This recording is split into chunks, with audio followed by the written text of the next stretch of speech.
Welcome everyone to Refresh Your Business webinar series at Vodafone Idea Business Services. Hope each and every one of you are safe and connected. It is an absolute pleasure to host this webinar series for businesses like yourself. It is our constant endeavor to engage with businesses to navigate the challenges and the opportunities and see how digital solutions and services could help address those. The first two webinars in the series drove the message of revival in the new normal and revitalizing through digital adoption. The concluding webinar today attempts to give an insight on how businesses can pivot strategies, keeping in mind the variables that it operates in. We will focus on sharing of different use cases that business owners can take inspiration to remodel to thrive. June 27th is International MSME Day, and today we have the opportunity to mark and celebrate this special day together. Few things before we begin this webinar. This is a listen-only webinar. However, should you have any questions, you can type on your Q&A box that you see on your screen, and we will attempt to answer them in our Q&A section. We are recording this session for the purpose of future distribution. Through the webinar, we will be sharing two polls, and I would request everyone to participate actively. Today, our webinar is split into two sessions. We have a keynote session by Ajit Ranade, followed by a panel discussion between Sumit Lakhani, Sujal Nanavati, and Manish Ingle. Now, I invite Ajay, Executive Vice President, Enterprise Business for SME Soho Market, to introduce our guest speaker and panelists. Welcome, Ajay. Thank you, Anushri, and thank you so much, all the audiences. I understand, especially during the lockdown period, all of you guys are busy. Rather, I would say more busy, and I would say that all of us are more busier as compared to the pre-COVID era. Even though we are at home, we're not moving out, but still, a lot of work which is keeping us busy, and that's one area, which I keep talking about. That there are two kinds of people which I come across anytime and in any of the category of people when I do the categorization. One kind of person, is talking about that there are too many challenges, this COVID has brought, and my business is going down, or my numbers are going down. Somebody who's managing his business, or somebody who's running some role in the large corporates. And so I can't do much. So I need to wait. Once the COVID is over, I need to start reviving. And then there are second kind of people, who are saying that, yes, this COVID, a lot of challenges, and obviously these challenges had put my core business into a problem. But then I can foresee a lot of new opportunities which are visible to me. And how can I convert those opportunities, the challenges, into opportunities and build new business models? So I came across personally many of these kind of people, both in the corporate world as well as people who are managing their own businesses. And so last session, we also invited one of our customer. So personally, I'm very excited the story which that customer brought in. But basically, that customer brought in a story that how can few people do simple things in a very different manner and build their businesses. And obviously how many of the second category of people, they have built their business models, new business models, as well as scaled up a lot of opportunities which they are able to see during this COVID period and taking a full advantage. And obviously, we have three such people in the panel, so I'll introduce them later. But before coming to them, in the last two sessions, we invited few of our partners. Partners were there from KPMG, Google, Paytm, both from India as well as across the globe, and they shared to meet the objective of the series which we have planned for our customers. And the objectives are understand key trends from industry experts. So when we're inviting industry experts, they shared in the last two editions that how things are changing, what are the key trends, and what are the new opportunities which are visible, how they convert, they share their own experiences, that how they convert those challenges into newer opportunities, whether people or experts were there from a large organization or from a smaller organization, and their basic learnings, and basis basic learning, what are their recommendations. So that's the objective which we have kept for these series, so that all our customers should get the full advantage. Obviously, from our side, the objective is not to start selling something through this route. The objective is how can we spread more awareness, being a knowledge partner, and by inviting industry experts, share a lot of success stories. And as I said, how second category of people, they converted challenges into opportunities. So when we did, these kind of sessions, we thought that we have done a lot of business discussions, which are very specific to specific industries. But it would be a good idea, and again, this feedback was coming from many of the audiences, that it would be a good idea that if we can get a macroeconomic, knowledge, that what are the key trends which are changing at the macro level, both globally as well as in India. And we should have somebody, who's the expert, who's the guru of macroeconomics, who understand, economics in deep, and who understand both, the trends at the global level as well as at the country level. So we thought that we should invite somebody, who can help us, who can articulate in a very simple language, so that all of us, and especially, the audiences, understand that how things are happening at the macroeconomics level. And obviously, the basis is understanding, how can he make it simple for us, that what are the key changes, what government is doing to move out of this scenario, and what are the government policies. And definitely in the end, we would like to hear from the expert, that what are the recommendations. So let me introduce our keynote speaker, Ajit Ranade, who is a chief economist from Aditya Birla Group. But if I need to, give a brief about Ajit in a minute. So Ajit is the group executive president and chief economist with the Aditya Birla Group. He is member of industry chambers such as CII and FICCI. He is on the governing council of Indian Institute of Banking and Finance and CAFREL, a research institute of the RBI. He is a board member of Gokhale Institute of Politics and Economics, member of Academic Council of Meghnad Desai, the Academy of Economics. He is a member of task force announced by Chief Minister of Maharashtra for post-COVID revival economic strategy. Ajit is an engineer from IIT Bombay and a management graduate from IIM Ahmedabad, and received his PhD in economics from Brown University, USA. So welcome, Ajit, to this forum to share your thoughts about, how things are changing. So Ajit, if I need to, ask, the couple of questions which I thought to ask from you, so that it becomes, discussion becomes very relevant. So I need to start our conversation, with my first area, where I wanted to focus on, that what are the newer opportunities and key trends of the MSME segments, you would like to highlight for our audiences. Thanks, Ajay. First of all, thank you for inviting me. And I'm certainly not a guru, as you said, by, by a stretch. I'm here also to learn and to share some thoughts. Happy to be here. As you said in the beginning, some people look at the glass half full or half empty. But really, the scientific answer to a question, is the glass half full or half empty?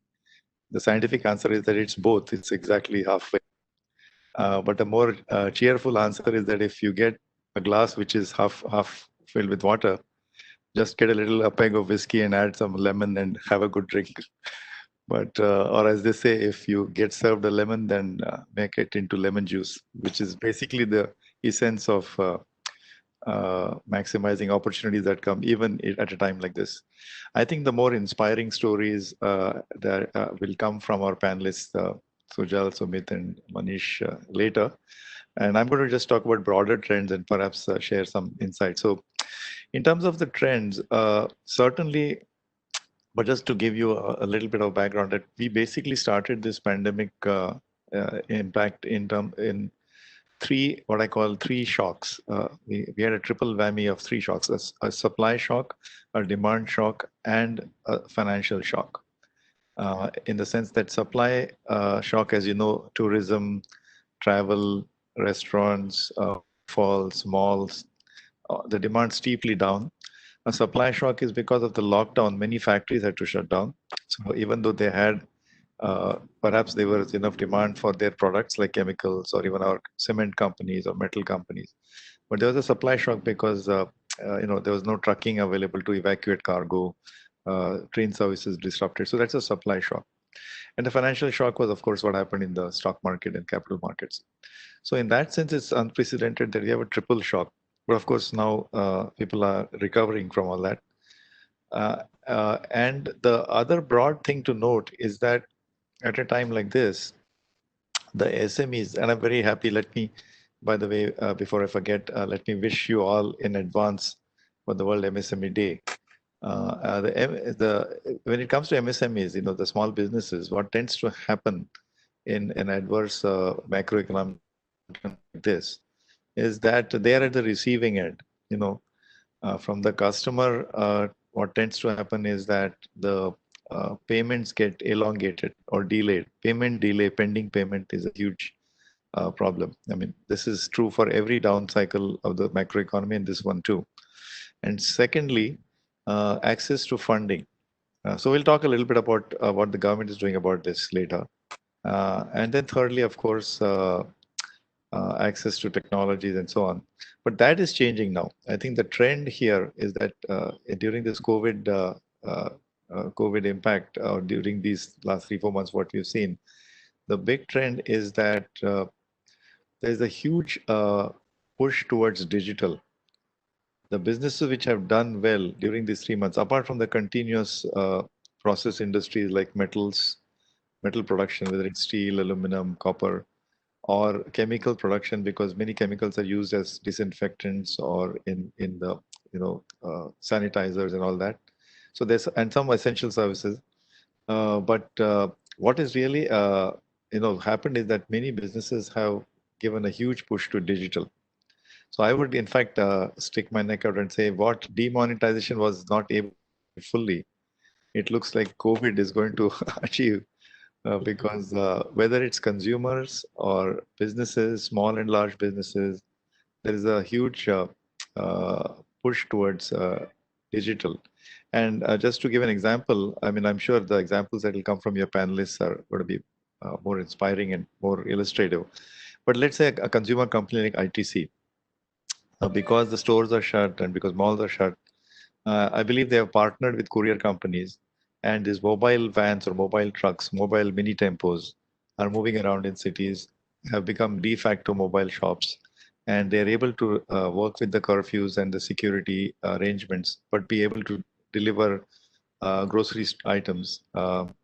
And I mean, that's an innovation which is responding to the times and the needs of the consumer. So many such examples.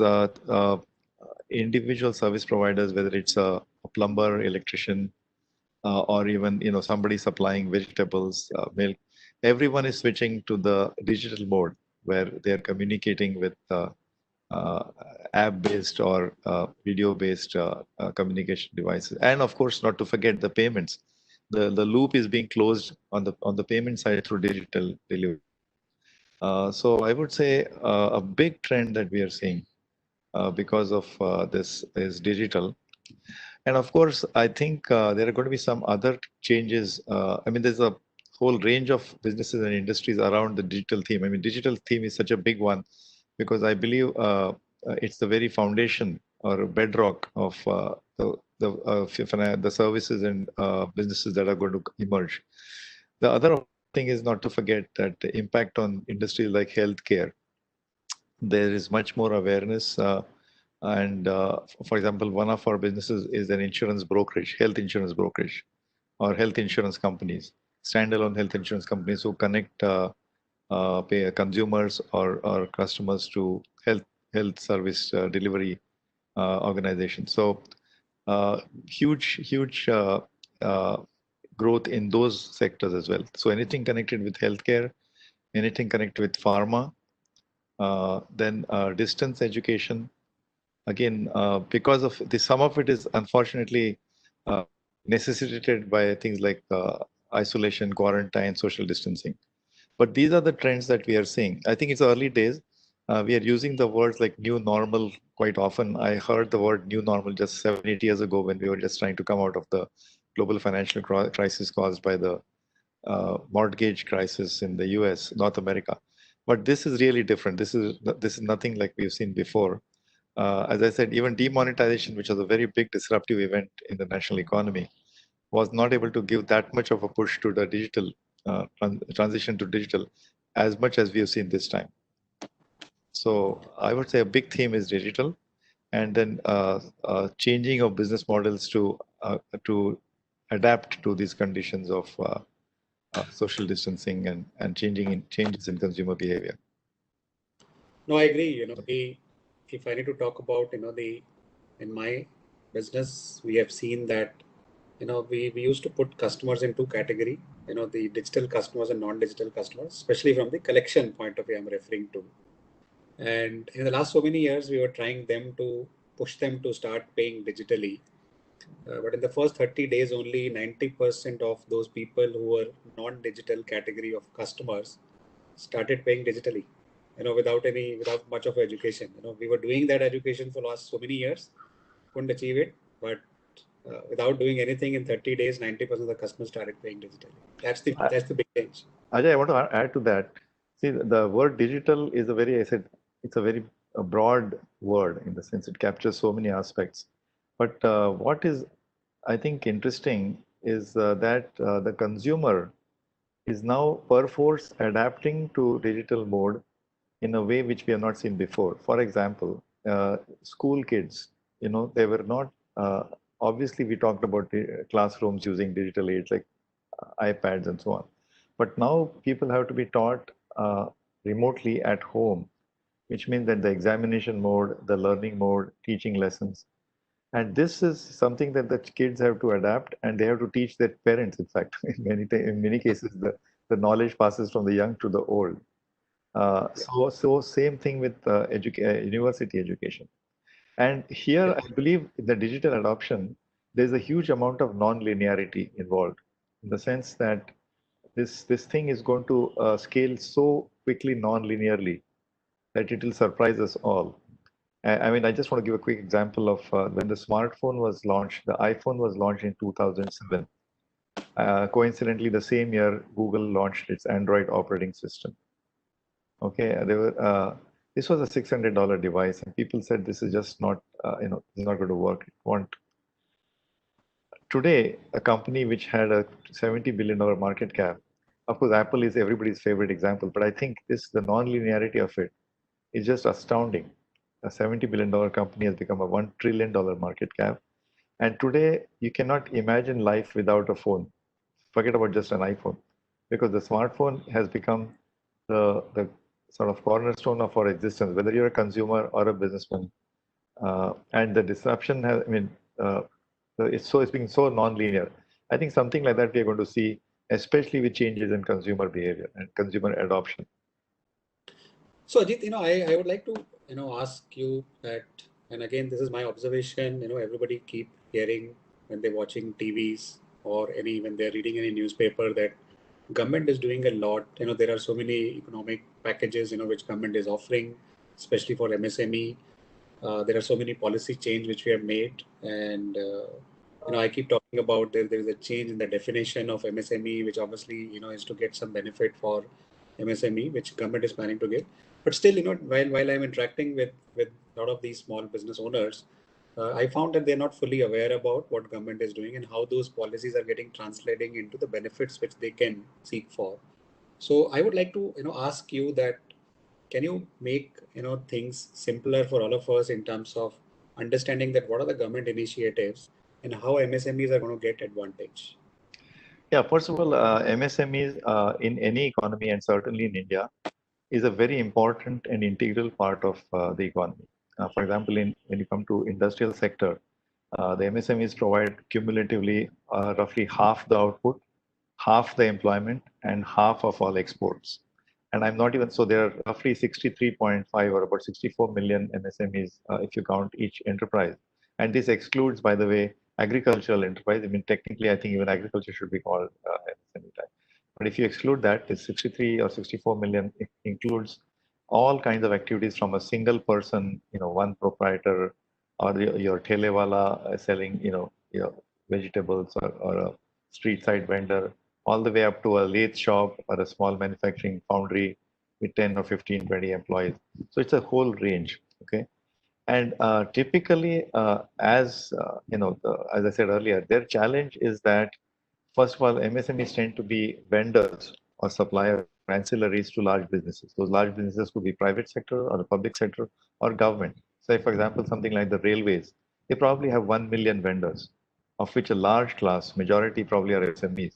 But for those SMEs, there's only one customer, which is railways.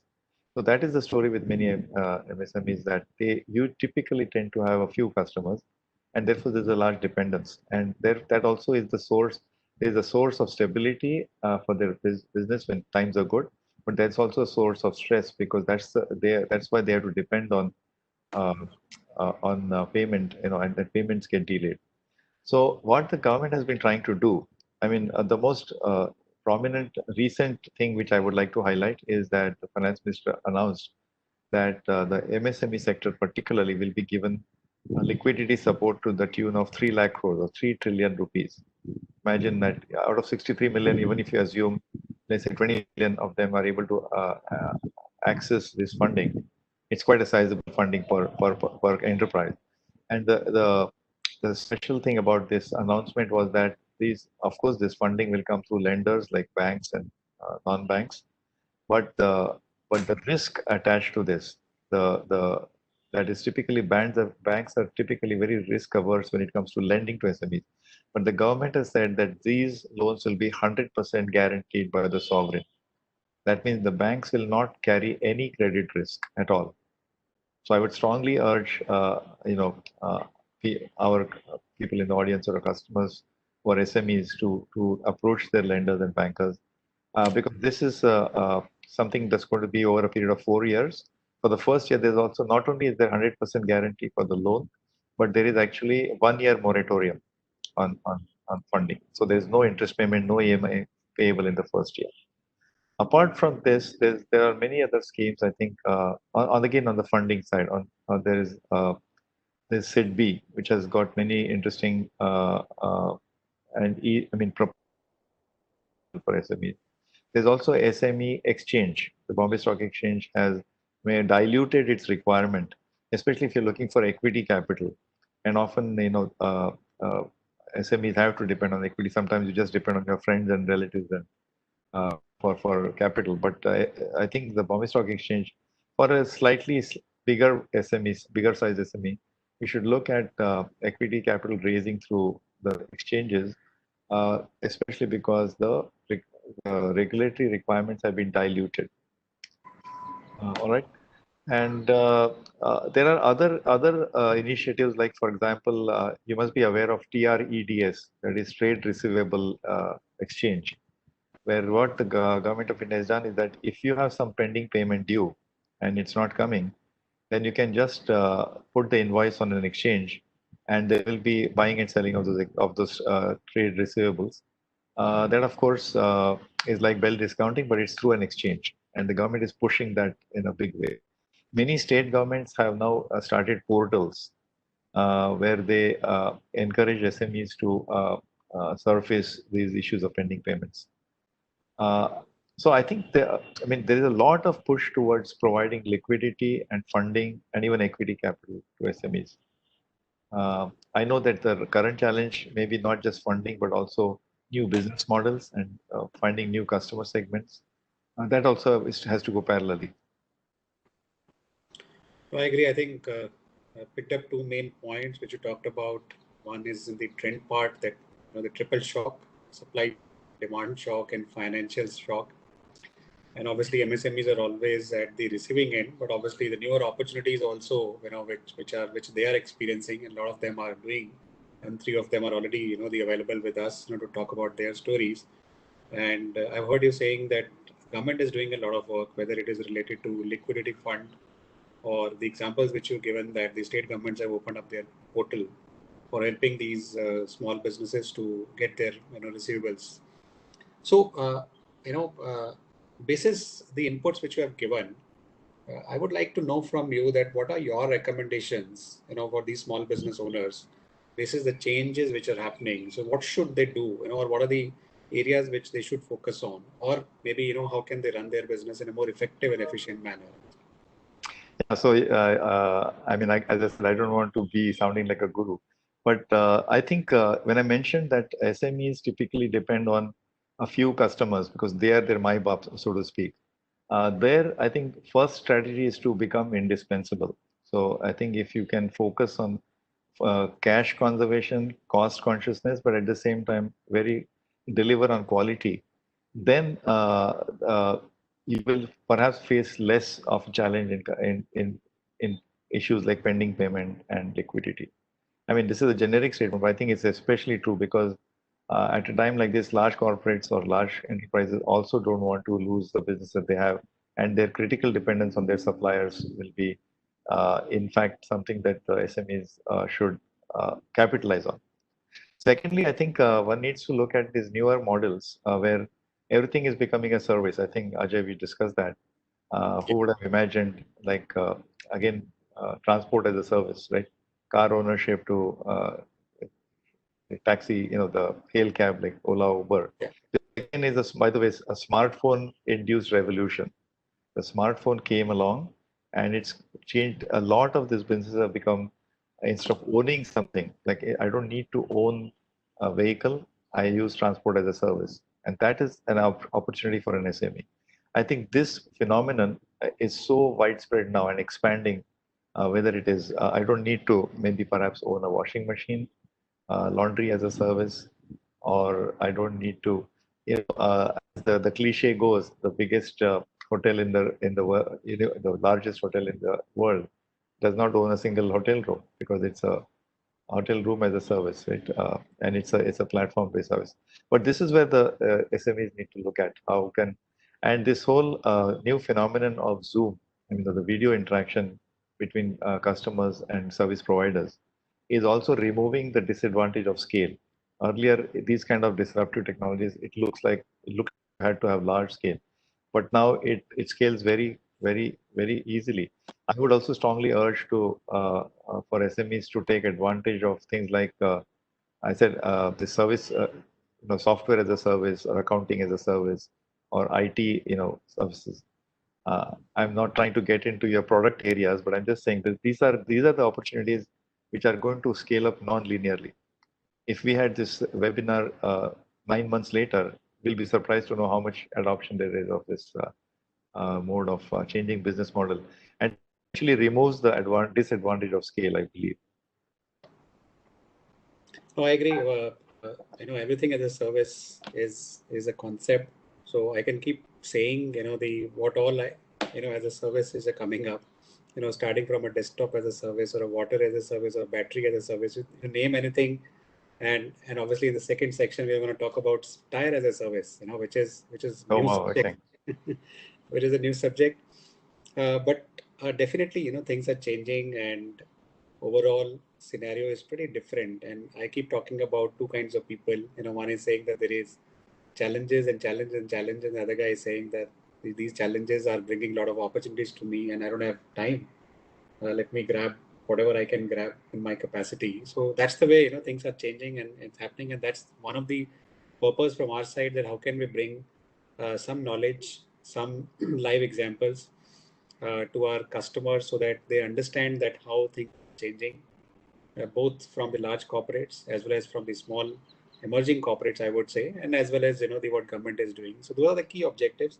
So thank you so much, Ajit, for coming and addressing and give a keynote from your side, especially on the macroeconomic side. So now I'll keep the section open for any questions which any audience has in their mind, which they would like to ask Ajit from your side. So Anushri, if there are any questions, I have picked up one or two, but in case you have picked up, you can highlight. Sure. So Rajiv asks that with everyone getting into the e-com space, he feels that it is getting too crowded. So can everyone replicate the same model, or would it be at a higher investment cost? Yeah, so Rajiv, as I was saying, it's the disadvantage of not having scale is going away in this world. I believe that uh, it's no longer the case that winner takes all. Is because of the way the costs are coming down, because of the way you can reach out to niche customers. I think uh, the the disadvantage of scale are going away. Meaning, what I mean is that if a newcomer entrant or an incumbent who becomes very entrenched and in just kind of sucks up all the, it's like platform economics is called. If you have a platform, you suck up all, on the supplier side all the vendors and on the customer side. That's going away, I believe. And a direct, I mentioned the Zoom kind of phenomenon, which is too early to estimate its real impact. But think about the people who are providing educational services, who are providing, uh, tutoring services, who are providing yoga classes, let's say. So that is not subject to any scale disadvantage. That is actually working, even at whatever scale the SME wants to operate at. I don't think, and e-commerce is just going to, we are just scratching the surface. I think it's going to really balloon.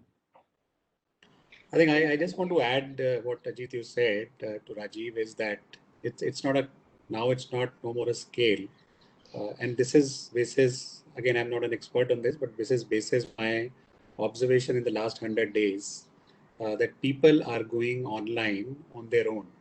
So they're not dependent on Amazons and Flipkarts of the world. They're opening up their own websites. They're going online. And I have observed in the last 100 days is that a bakery shop has opened up his website and they've started selling online. A garment distributor, because please understand how things are changing. People are not moving out. And if I need to buy anything moving forward, I will call up the guy to ensure that whatever I want to buy, that it's available, if my packet is ready. I'll just take out my car, go there, pick up my packet. And while going, I've already paid digitally to the shop owner and I'm picking up the material, or so I can only reach out to all these, the sellers if these sellers are available online. I will not be able to go and meet these sellers physically. So I think that's the way the things are changing. So going online, having your, the online presence and connecting with customers digitally is the way forward. So you don't worry about the scale, but think about that you have to be online present. You need to be on internet. Then only you will be visible to, the bigger set of customers. That's right. Yeah, I have one more question from Saptaparna. So the question is, would like to know from you how IT security services should remodel to cater to the changing society. And as you correctly mentioned, that nobody is moving out of their houses. So how should we remodel our business? That's the question. So on IT security, I think Ajay, you would be able to answer the question on cyber security and security features of Yeah. digital. I think it's a big subject, so maybe I can have an offline discussion. But I just want to highlight the couple of points. Is that more and more companies are now moving on cloud. So if you're looking and worried about the security, and we touched upon this topic in our last series, this our last edition, that how security is important, and we invited one of the the expert from the IT security point of view, and the suggestion was that one needs to be on cloud because you can't have your own infrastructure to manage your data, because your data, your information is super critical, in the current scheme of things. And if you need to manage your data, security is critical, and security is critical in anywhere. So security is critical when you're giving access of your intranet, access of your information, or your any database to your employees on the any access device. Security is important even in, when you're buying a lease line from us. Being a telco, we are providing you a lease line, but that lease line currently needs to be secured. Or if you're buying any access device, security is required from that access device. Both from physical security as well as the security of the data. So it has, since it's a large topic, but I would suggest that the key trend in that direction is that people needs to go online, people needs to go on cloud, so that their data is stored somewhere on cloud, and the cloud is being managed by the experts, so that your data is completely secured and you are able to access the data in a more secured manner. I think because of time, I will not get into detail. It's a very sensitive and a touchy topic, and a very detailed, comprehensive discussion is required. But we can have a separate discussion on overall security, because we as a company are in the process of building up a separate category of portfolio only for security. Some securities are required for as lease lines, securities are required for access devices, as well as there are a lot of other elements of security related to data center and cloud computing. Securities are required over there also.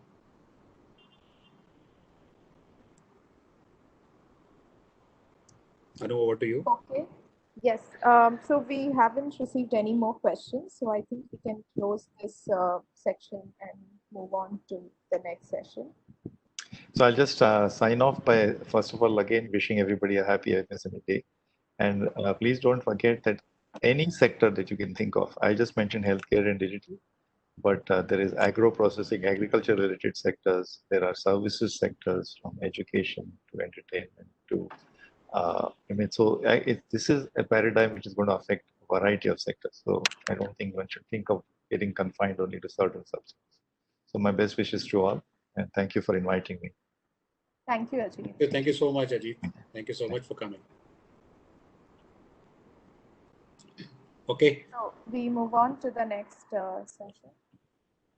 Okay.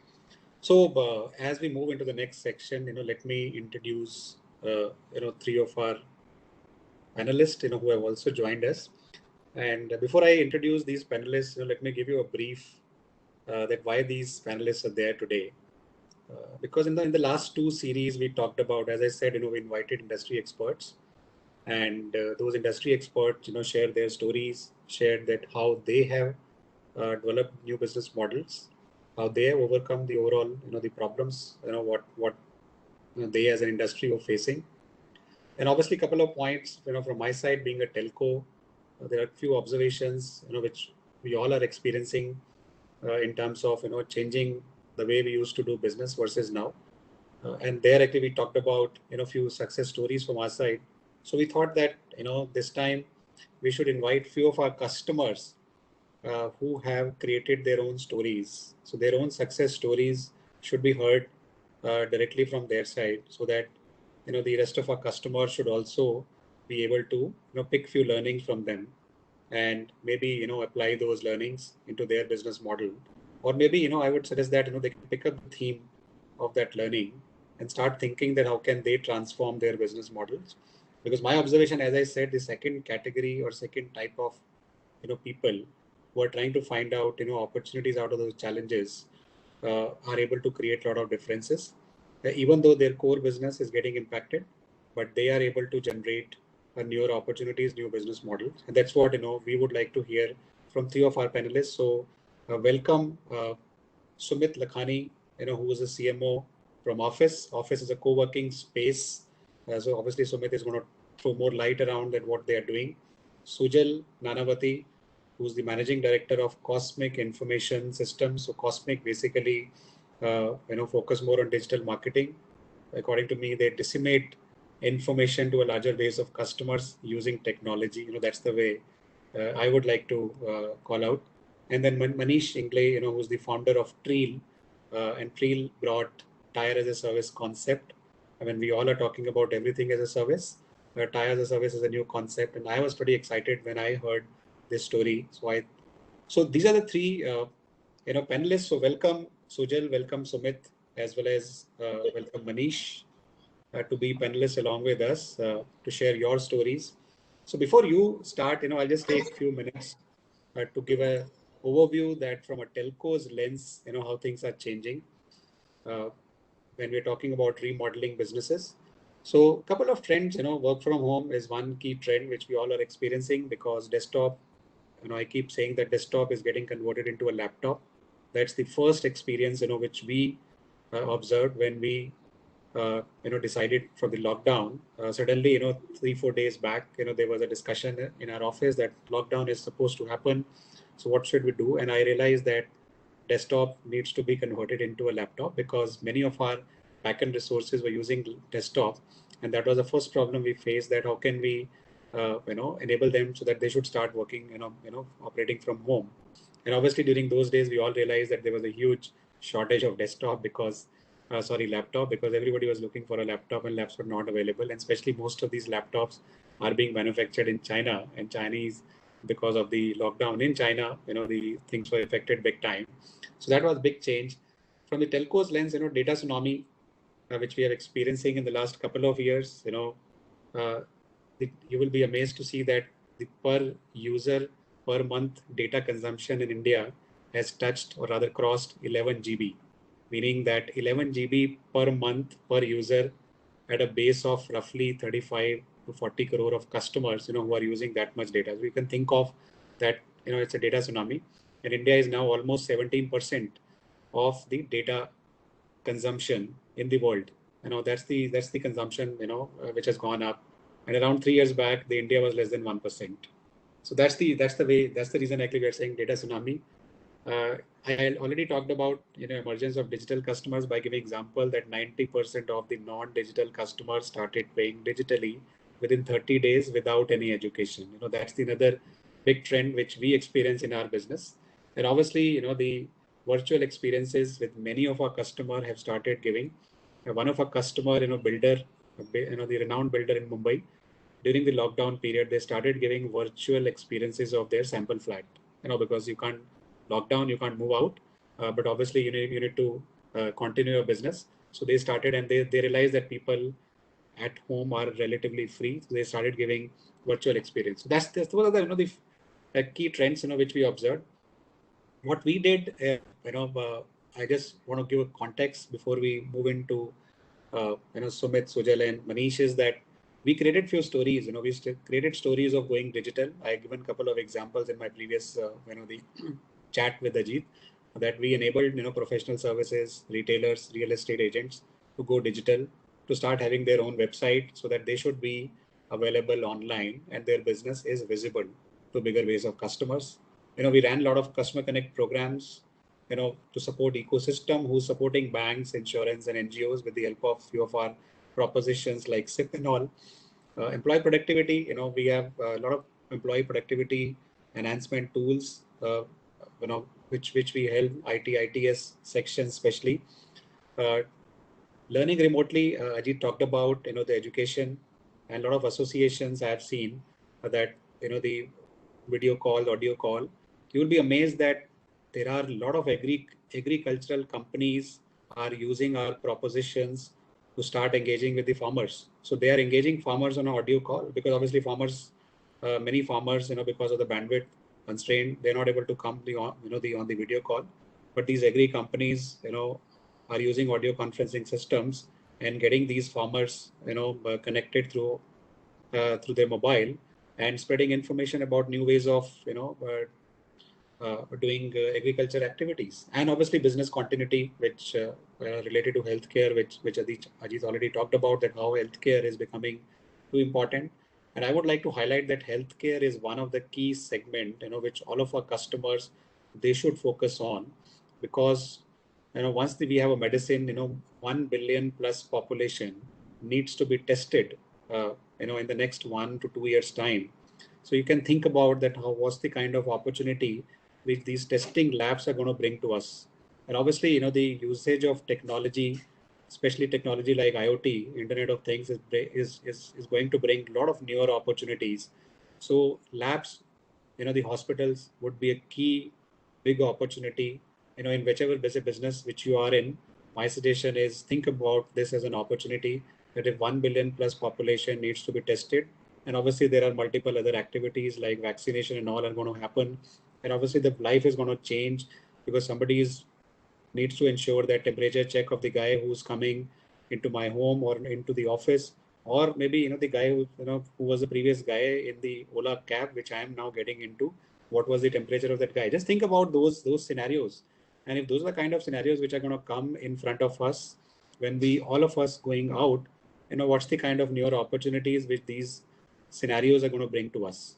So those are the few areas I thought, just to do the context setting, let me highlight uh, to you, so that then we can now land to the the experts, as the customers who are available with us. Let me now go to quickly Sumit Lakhani, to understand from Sumit that Sumit, being a co-working space, how you find out newer opportunities and what did you do? Yeah. Thank you, Ajay. Good evening, everyone. Glad to be part of this panel. I would just start by introducing Office. As Ajay mentioned, we are India's largest network of co-working spaces. And what we, if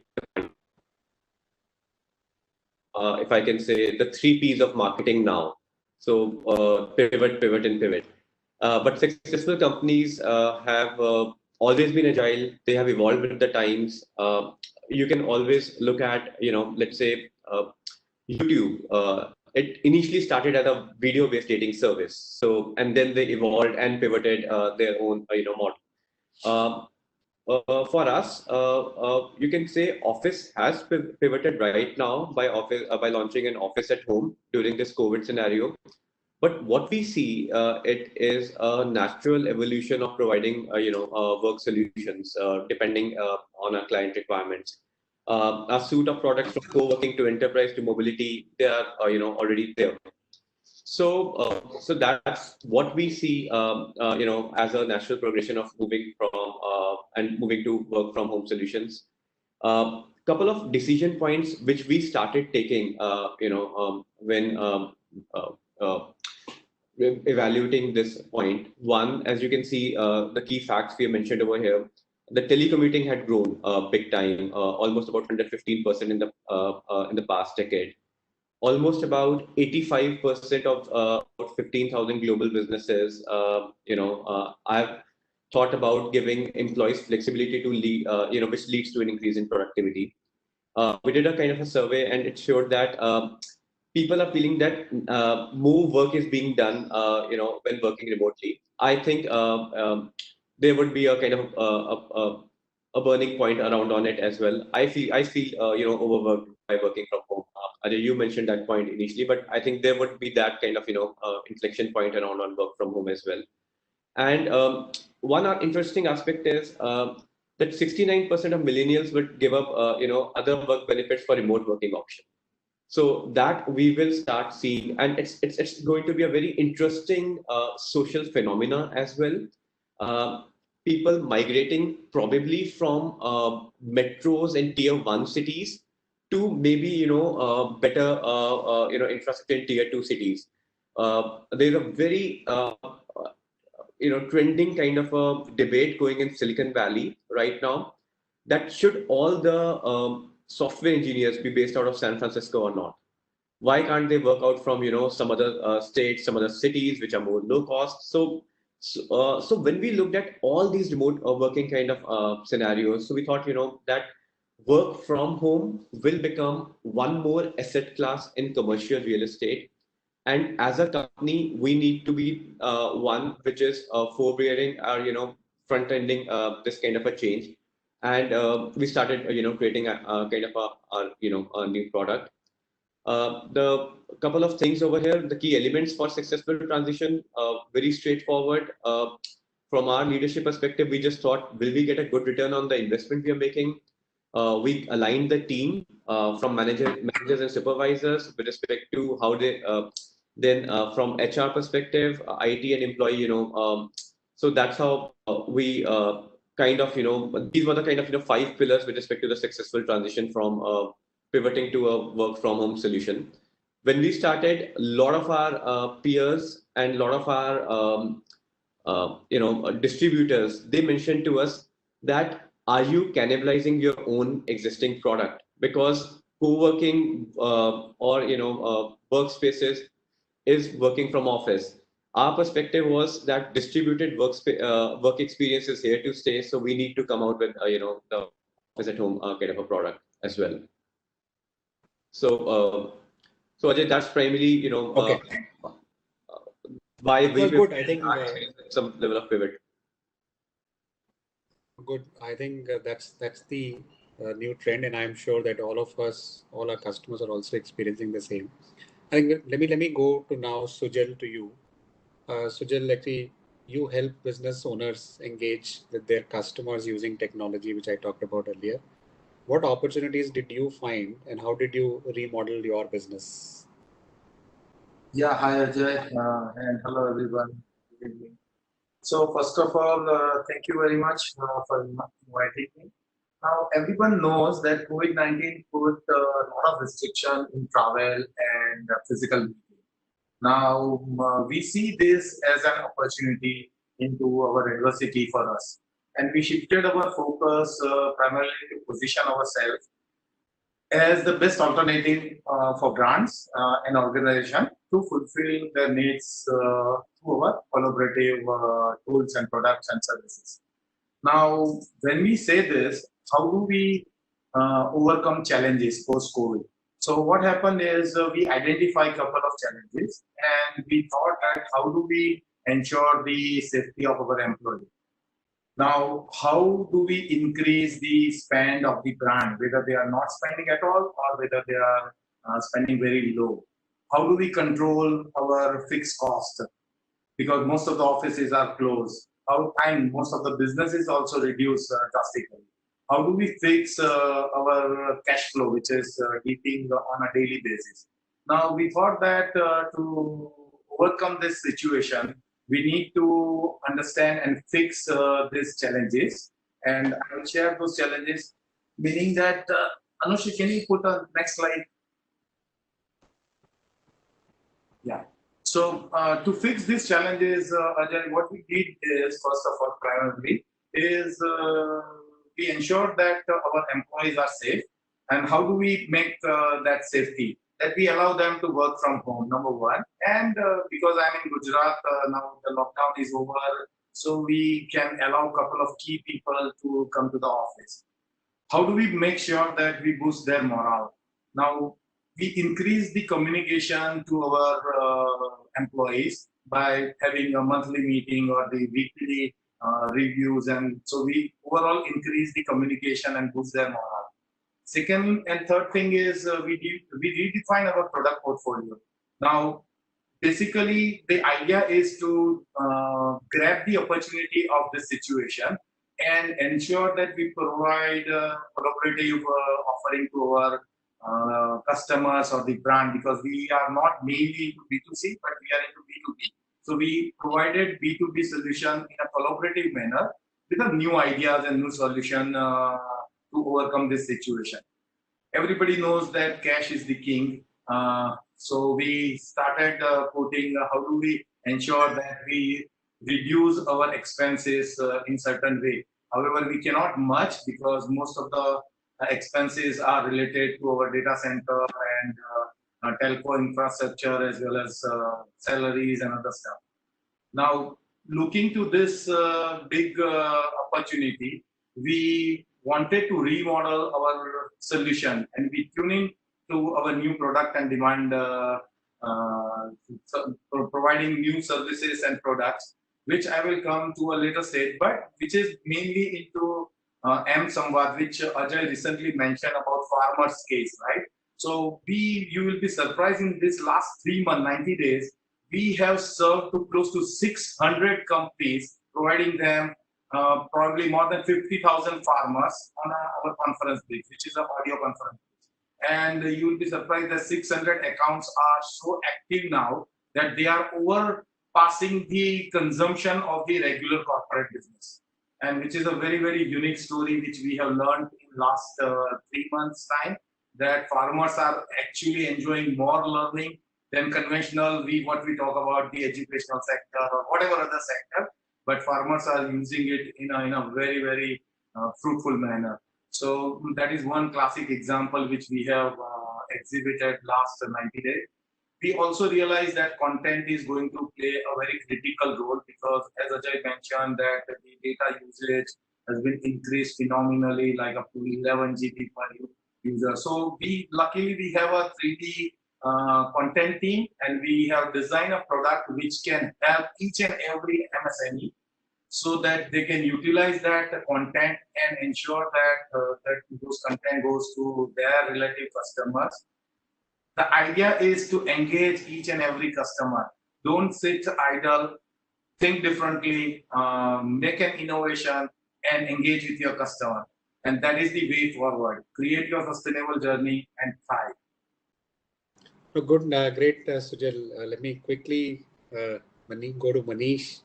Uh, Manish, I'm excited to hear your story. Everything as a service, as a concept, and then tire as a service is a new concept in itself. So, how did you leverage the current circumstances to build up this business model? Manish, you are on mute. Thanks, Ajay. Thanks for the opportunity. So, first of all, I would like to thank all the panelists for this very good thoughts that they are sharing with us. Like you said, Ajay, this particular crisis that we came across due to the COVID-19, it has impacted on the major sector in the India, which is contributing approximately 5% to the GDP, that is transportation and logistics. And now the one thing that our customers has understood in this particular segment is that now there is a long time required to regain the same momentum that they were having earlier, or have the new market share in the business. So the day by day, the moment lockdown started 60 days back, and now it started progressing. Uh, People have understood in the particular this transportation industry that the new profit or the existing profit is not going to increase. So the focus of all this transportation segment has been shifted from increasing the profit to increasing the savings, because the theme that become in this particular situation that the saving is the new profit. So that's the theme that we percolated in the market. And as you rightly mentioned, the tire as a service. So the tire being the second highest cost in the transportation after fuel. Now fuel has skyrocketed. So we will keep that topic aside. So now tire has also become one more big asset on which transporters are pending like anything. They're bleeding due to the tires also. So with our solution, because actually we are into the IoT manufacturing where we manufacture different kind of sensors. So we took this opportunity to leverage our knowledge in the IoT to and come up with the sensors which can work for the tire management, tire tracking kind of thing. So with the help of the sensors and everything, we suddenly created a workflow which can help our customers to engage more on the field with the complete tire management, and they can have the savings about the tire management. So this way, in this particular period of 60 days, it was a little bit different experience for us, like all of us, to engage with the customers. Because earlier, when I used to chase my customers, they will be busy in the meetings, they will be busy in some other things. And now what has happened is that the world has stopped with just a click kind of thing. So now they also got a time which will be utilized for the interaction and gaining the knowledge what is happening exactly outside and to know more about the technology. Because the current new generation transportation and the new generation drivers, like transportation drivers, are coming from the smart and digital background. They know the value of digitization. So tire is the one thing where earlier we used to kick the tire to check the pressure. That was the normal trend. Now the trend has changed. Just you open up your mobile phone and you will get all the data. And then paper used to roam around the workshops, to the offices, to the Excel to keep the tire inspection data. Now that thing also has been changed. So now this company is associated with JK Tire. So we come up with new thought that instead of customer engaging into the capex investment for the tire, why don't we offer these tires as a cost per kilometer? So it's like you drive with our tires and we will just charge you for the kilometers that you have driven in the entire month. So that has the concept that we have launched, and now I think this is running successfully. Not only with the logistics segment, but to my surprise, we have actually received a good response from the self-drive, let it be a Zoom car or a Rave, like a self-drive systems, or from the aggregators. Because there, the tire is also a big cost, and then managing the cash flow in the coming months is going to be difficult. So this system has given them an opportunity to increase their saving on the operational at least by 2%. So can you, Anushri, please go to the next slide? So like I said earlier, till a couple of months back, tire was just the black round thing for me. It's the same to the world. It's just a black round big thing, and we don't have to much care about it. But phenomenon has changed, and what we created is we created the entire 24/7 visibility on the critical asset of the vehicle, which is the tire. That visibility has given the internal profitability to our customers, and the most important point, which is like neglected like miles in India, is the safety of the driver. Because the guy who is carrying that 24-ton load at the speed of 80 kilometers, a tire burst can be devastating. So we are able to convince our customer in these last 60 days, and fortunately, this opportunity after COVID is gaining a momentum in very. So that's how the story goes for us in this period of the lockdown and post-lockdown. Manish, thank you so much for sharing your insight. I think the capex, we all are experiencing that capex is getting converted into opex. Now it has reached to tire stage also, which is pretty. So obviously, we can say that the rubber is really hitting the road now. True. So, Sumit, quickly, if I need to go to you, since we are slightly out of time, what's your recommendation? Basis your last 100 days learning, which you want to share with the audience.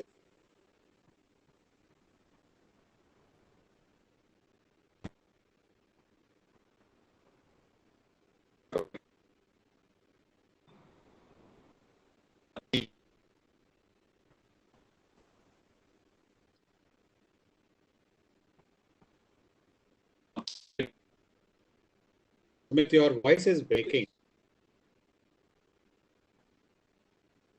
Your voice is going. Any better? It's Yeah. better. Now Okay. it's better. Uh,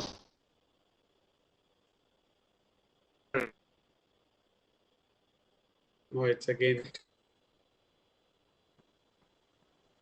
uh, When you go down, so do you? पीछे थोड़ा सा the things improve. Uh, is the connection better? Can you guys hear me? Yeah. Yeah, now it's better.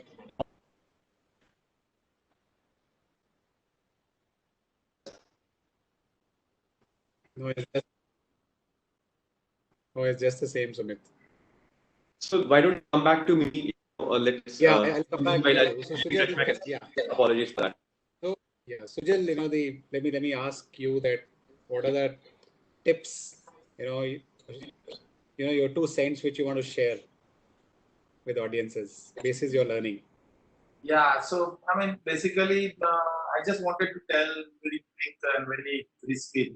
We all know that doing business in VUCA world is what? A volatile, uncertain, complex, and ambiguous world.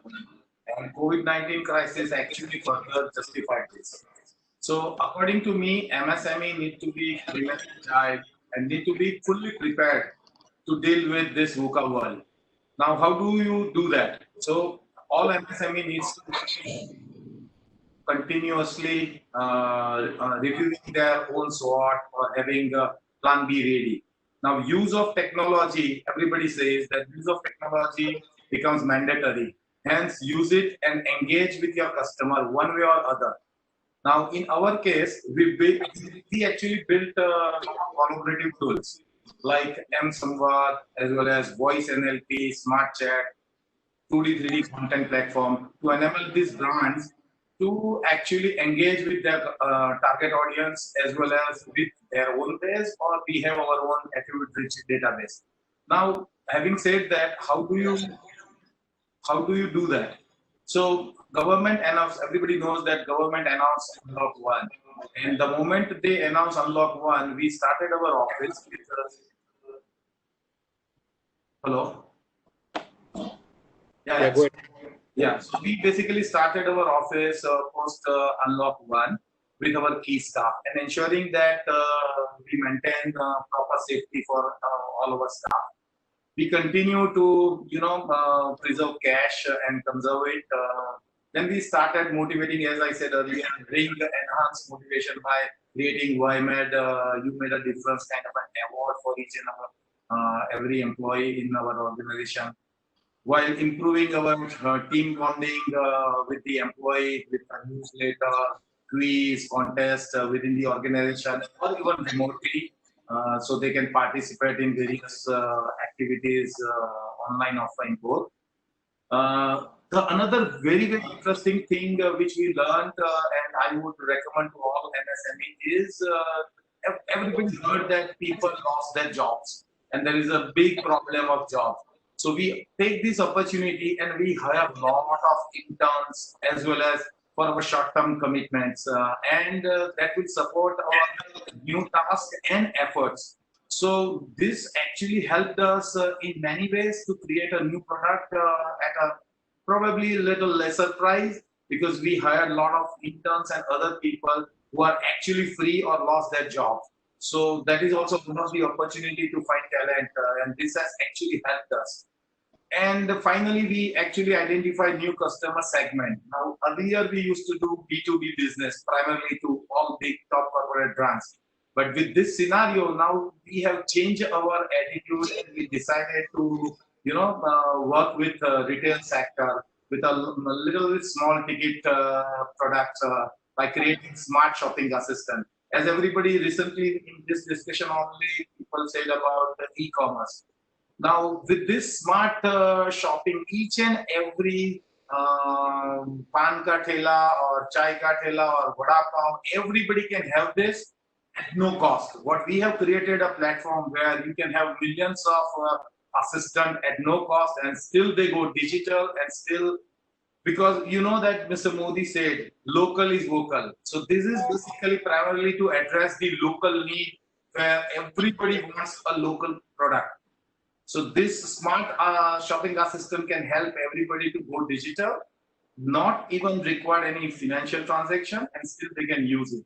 Similarly, I would like to end up with one classic example. What we have done with our 3D content is we created thousands of 3D flowers. Now, you know that it is practically impossible to meet people and communicate with them, especially for some greeting. So how do you greet people? I mean, through WhatsApp, it is so easy that you type and send something, but it's not innovative and it's only hi or happy birthday kind of thing. So we created a 1,000 kind of flower bouquet, which is 3D in nature. Every bouquet is having 10 to 20-second kind of a video clip, and you can open up that video clip within the SMS pop-up window. So I would recommend all MSME, somewhere or the other, greet your customer and ensure that you are engaging with them. I would always end up with saying that tough time never lasts, but tough people do like us. Good luck. Great, Suja. Like a lot of insight. Let me go to Manish. Manish, what's your recommendation? Which you want to share basis your learning. Yes. So I'll start with the first message that I wanted to give is now in Pune we say that now position is so clear that everybody in the Pune can see the theater from their home. So it has become so clear. So I'll request all the MSMEs and all the attendees who are in this workshop to first keep one thing in mind, that if 60 days can make our environment so clear with these no vehicles on the road and all that part, we should actually do our duty by using less and less vehicle for the non-essential transport. So that will really help our environment to be very clean. And the way people say that the Ganga is cleaner than any time it was. So it is applicable to the entire environment globally. So that one advice that I really wanted to pass on to each and everyone here on this webinar. Anushri, can you please go to the next slide? So I am being the first generation entrepreneur. I think I'll be having less experience than other gentlemen. Like it's just 1.5 or 2 years maximum to be as an entrepreneur. But looking at the current scenarios and my understanding about the market, I'll suggest to follow 5 steps basically for all the MSMEs who are into this particular webinar or who can listen to this webinar. The first point is the financial assessment. That financial assessment is required. That the thing that I also followed at my places when I came back to the office and when we planned to start the office, I wanted to check till now how deep my pockets are. So wherever we can curtail the expenses, wherever we can manage the expenses, that thing comes first to my mind, because we can do the jugaad for all the things. This is the one thing where jugaad is not applicable. You have to have a cash in your pocket, then only things can move. So the first thing that I suggest is we have to have a financial assessment and the security details. So sit with your finance team, sit with your CA, discuss the deficits, discuss the future inflows of the fund, potential expenses and liabilities, and draw a plan for minimum 3 to 6 months. Because this is not going to last for a couple of weeks. Because when lockdown once started, we said, yes, this is just 21 days. BG came at 8 p.m. and he said, it's going to be lockdown for 21 days. And on 20th day, everyone was so happy that, okay, fine, now it's the last day. And then again, cycle started moving again. Now also, even if we say that this is unlock 1.0, but market is yet to open, it is yet to take that momentum. So I'll suggest minimum to minimum do 3 months and 6 months planning. So that will help you in having a clear picture about your financials. Then do the financial risk assessment also. That if your team is ready, ask them for the voluntary pay cut. Because in this particular crisis, we have to work as a team where everyone can contribute instead of curtailing the manpower, instead of running with the less manpower and going off with the layoff. I have prepared my team with the mindset that instead of asking someone from our team to go or to leave, we can all bear the expenses. We can have a voluntary pay cut, and then we can bear all the expenses required to keep all those guys on board. So that can be the one strategy. The second would be the we need to pull back the non-essential or the long-term investment, because that may gonna put unwanted load or burden on our system. If I need to give the second plan is the reevaluation of the business plan, because 60 days back my balance sheet, my forecast was too fat, and when all these things started, it started shrinking. My product line was so vast that I was able to take on any customer's requirement, but now I understood that I have to shrink and remodel my business plan.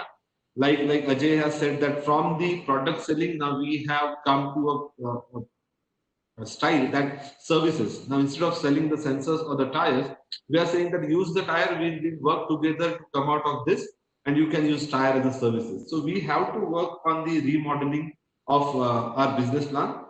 When we are doing this entire remodeling, the important factor here is the involvement of the team. That you have to have an involvement of your senior management or the senior employees, because most of the time all the decisions and the planning can't happen in the boardrooms. You have to go to the ground level to take the input right from my production manager or my production supervisor. I have done that because that gives me a really big insight what exactly can help me to come out of this. The third thing, which rightly Sujal has mentioned, is the entirely creating a strong digital ecosystem. Like 60 days back, we were so reluctant, like not exactly we, but most of the people were so reluctant that, okay, I can use Facebook to post about my trips, my birthday celebrations, some of the events that I have. On LinkedIn, I'll go to search the vendors. I'll go to search the customers. But things have changed. Believe me, in 60 days, it has taught us so many things that if you don't have your strong presence digitally, it is not going to yield properly. So go on the Facebook, LinkedIn, other platforms where you can create your positive brand creation. So that positive brand creation would be the one part that definitely will help. Then using the same digital engagement, we can have the consumer and stakeholder engagement. Because due to the social distancing and lockdown, that was the one thing that helped us. Like I said in my earlier comment, I got appointment to the customers to whom I was chasing for more than a year. And that has happened like digitally. We had meetings now after the lockdown opening. We actually started the engagement dialogues. Then the fourth part that I would like to suggest would be the fourth revolution for the business. When I say fourth revolution, is the digitization of the processes. So let it be a CRM, let it be a ERP, let it be an IoT or the ML. We have to leverage all these things or most of these things so that our business planning, our business goals will be streamlined. Then those goals will be quantifiable, because most of the time what happens is when I ask my sales guy what is the forecast for the next quarter, he gives me a big figure. And then at the end of quarter, when I go and ask what has happened, then they give me 1,000 reasons.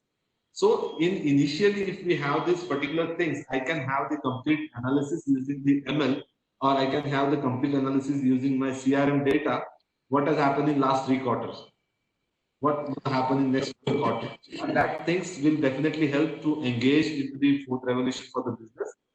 And the last point that I'll suggest is the crisis management.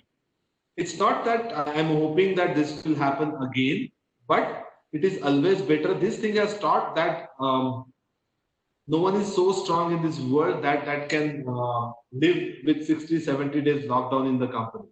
Everybody has come to their knees, let it be big tycoons, because that has taught us so many things that we have to have a contingency plan. And with this learning, what I'll suggest is that we need to have a short-term and a long-term contingency plan with which we can reduce our impact on our products, on our product engagements, on our technology. Because to be very open, the 3 months back, the technology roadmap that I had, it was completely derailed by almost 90 days, you can say. So if contingency plan, definitely I could have been done to save those 45 days at least out of 90 days. So that contingency plan or the crisis management has to be there, because it will help us to bounce back and business revival. So I think with my short experience, this much I can understand and this much I can share with all the folks who are. So Manish, definitely it was a pretty comprehensive one, in terms of giving an overall, I would say 360-degree overview about, the learning part and the suggestions. Quickly, since we are short of time, we already crossed 15 minutes more. So Sumit, if the line is okay, the quickly in a minute, sorry, the time is. Yeah. No, I understand. You guys can hear me well? Yeah, please. So, Anushi, if you can go to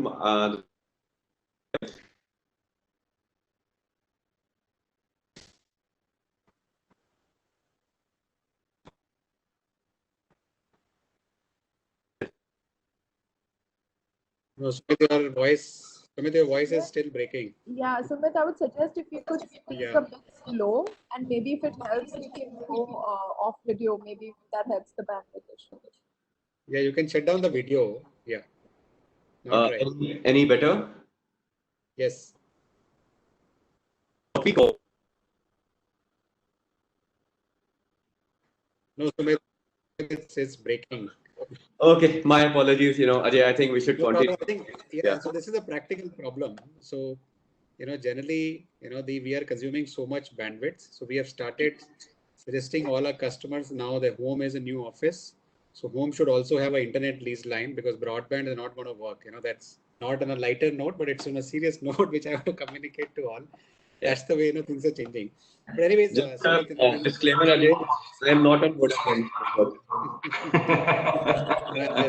Just joking. So, sorry, actually, Sumit, we couldn't hear, but I think on behalf of Sumit, I would say that, the work from home concept is one area which, the Sumit and his company is driving, and they are trying to leverage the situation, and obviously they are trying to help the overall community of people, or especially employees, who are trying to work from home, and trying to create a small office inside each and every home.